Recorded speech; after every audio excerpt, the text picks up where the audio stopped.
Labas rytas, aš taisausi košę. Štai šitą su kokosų pienu, bananu ir sėklom. Kaip jinai čia dabar atrodo. Štai šitokia labai šiaip bus skani, aš jau jaučiu. Ir darausi mačą arbato. Šiaip aš jau valgiau pusryčius, aš jau buvau atsikėlus, dabar yra... Šiaip dabar net neberytas, dabar yra po 11:30.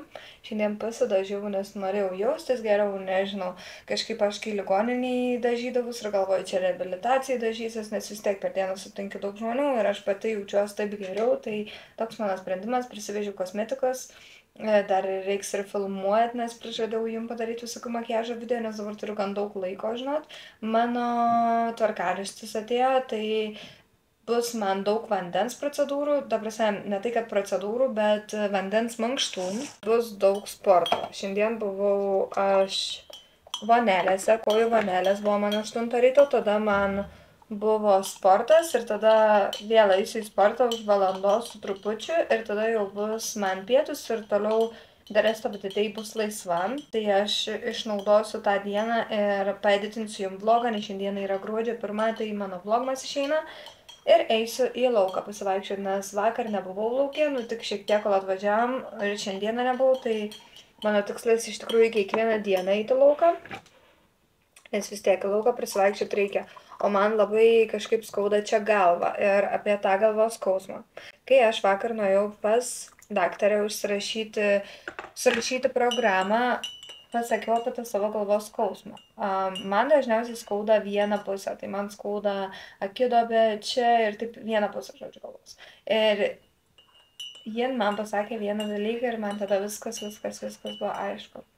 Žodžiu, jin man pasakė, kad man tikriausiai palei mano pasakojimus ir simptomus, man tikriausiai yra migrena. Ir žinokit, man tada taip viskas pasidarė aišku, nes tikrai man tą galvą skauda nuo 18 metų. Aš niekada nesityriau. Tik pradėjau tirtis tada, kai rado man šitą auglį, bet kas yra svarbiausia, kad man šitas auglys net nesusijęs to galvos skausmo 100%. Ir dar kas yra svarbiausia, kad man galvą skauda labai seniai ir palei tos skausmus, kuriuos aš jai papasakau, man sako, tau tikrai bus migrena. Ta prasme, nes kaip tu man papasakai, nes jin pati turi migreną. Ir jin sako, kaip tu man papasakai, tau tikrai bus migrena. Man dolmenas padeda ir jin sako, niekada neleisim skausmui sustovėti, nes aš vis tą galvodavau, gal skauda, negersiu vaistų, pamiegosiu, viskas bus gerai, bet man būdavo, kad ir pamiegi, atsikeli vis tiek nepraeina ir tau visą dieną skauda.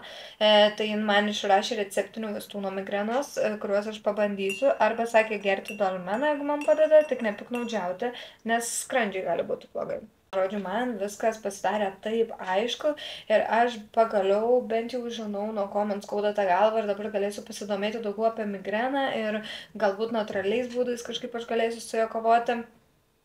Ir nežinau, kažkaip man kaip nuo širdies akmuo nuslūgo, kai man pasakė apie tą migreną, nes aš kažkada pagalvojau, kad galbūt man migrena, bet ten kitas žmogus man sakė, kad tau turi skaudėti visą galvą, tai aš kažkaip, nežinau, nejutau tų tokių kitokių simptomų, bet tada man pasakė, kad migrenos būna daug tipų ir taip toliau ir panašiai, ir nesako, palei tave, tai tikrai čia bus migrena.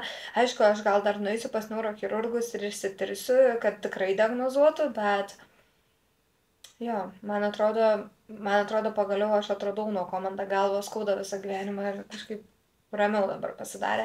Šiaip miegojau gan gerai ir išmiegojau praktiškai visą naktį, tik kas buvo, kad vakar labai daug vėl prie kompo ir telefo prasidėjau.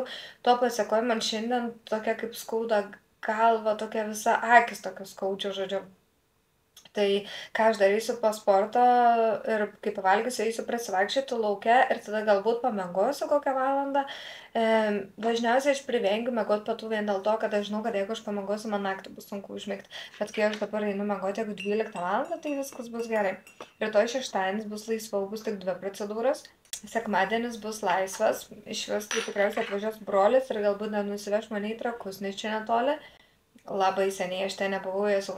Bet neprisimenu, kada paskutinį kartą. O dabar aš valgiau rytą pusryčiam košę, bet nusprendžiau vėl pavalgyti, nes dabar, kai valgiau rytą košę, pavalgiau jos labai nedaug.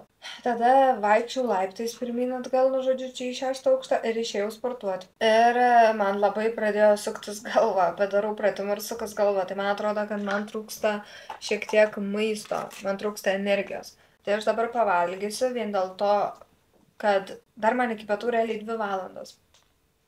Tai man reikia dabar pavalgyti, nes aš turiu atgauti jėgas, nes vėl aš eisiu sportuoti 1 valandą.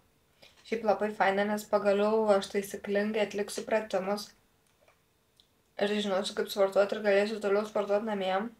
Labai fainas stafas, labai fainas merginos dirba.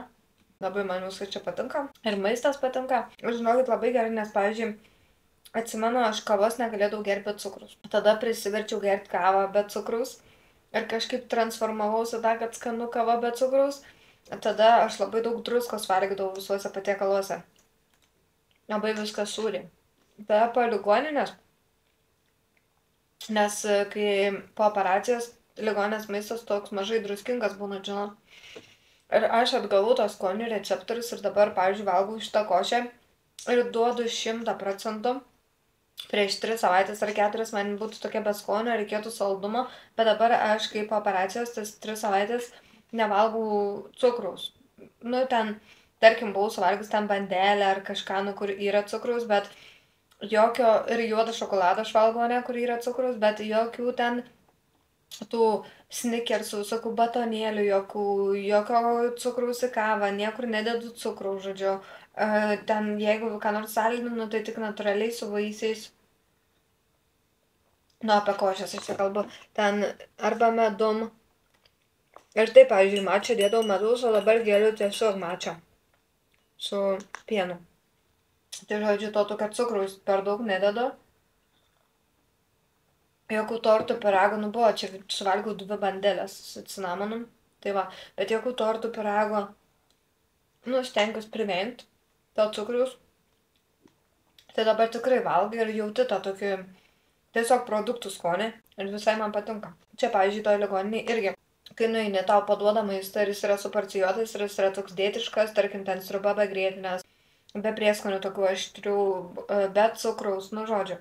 Labai toks subalansuotas, aišku, kiti gal sakytų, man čia nepatinka, nes čia negali pasirinkti, aš čia to nemėgstu, to nemėgstu.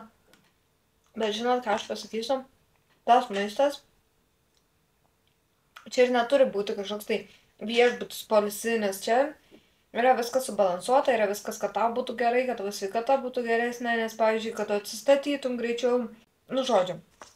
Ką noriu pasakyti, kad nereiks skųstis, tiesiog reikia priprasti, nes praėjus ten savaitį po valgymo tokio maisto, tai tikrai sutvarko žarnynas ir plus atsigauna skonių receptoriai, nes dabar, tarkim, nu, kai mes valgom namie, tai tavo skonių receptoriai, jie yra truputį sudirgę.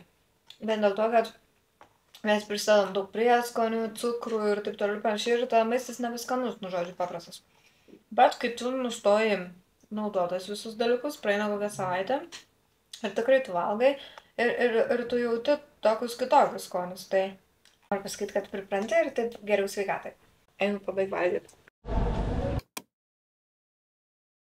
Nu, skani. Parodyk, ką čia valgai. Kas čia yra? Kramtai gausis guma. Kramtai gausis guma.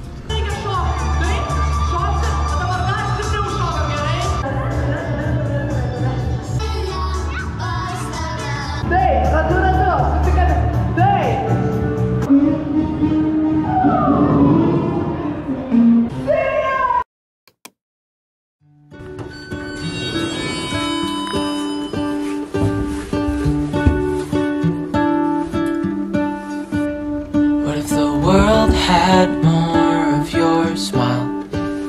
What if the wind could spread your love? What if your sweetness could reach everyone? There'd be no wars. Maybe the birds will sing about your heart.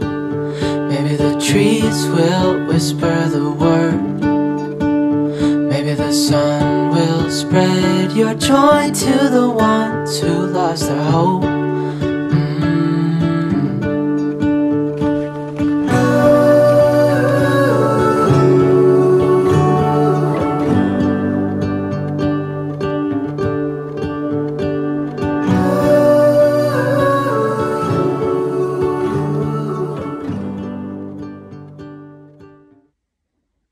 Okay, Tai, žodžiu, aš galvojau, kad šitoj sanatorijai nelabai ir kur pasivaikščioti ir aš eidavau tokiu tiesiu keliu, bet dabar radau, kad už sanatorijos kitoj pusėje čia yra miškas su labai fainu takeliu.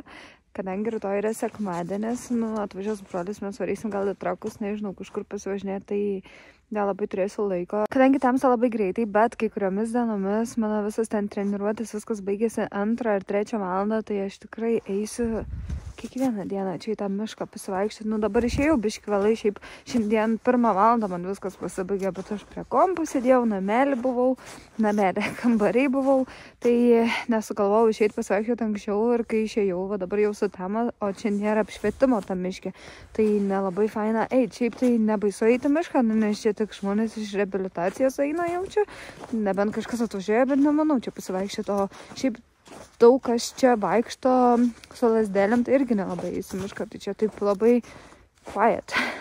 Tai žodžiu, rytoj arba poryt, arba rytoj atsikelsiu anksti, kadangi kol brolis atvažiuos, nežinau kada jis atvažiuos, bet gal neatvažiuos labai anksti. Aš manau, nes jisai ilgai miega, tai rytoj atsikelsiu ir varysiu čia į mišką pasivaikščioti, rytą pasidarysiu kavos, bus žiauriai faina. Ir tada pažiūrėsim, ką čia galim rasti. Wow. 2-3 diena, bet aš jau tiek daug čia radau ir iš tikrųjų aš jau jaučiuos palsėjus. Tai tik 2 diena, tai kas bus po 3 savaičių. Žiauriai gerai čia atsikausiu.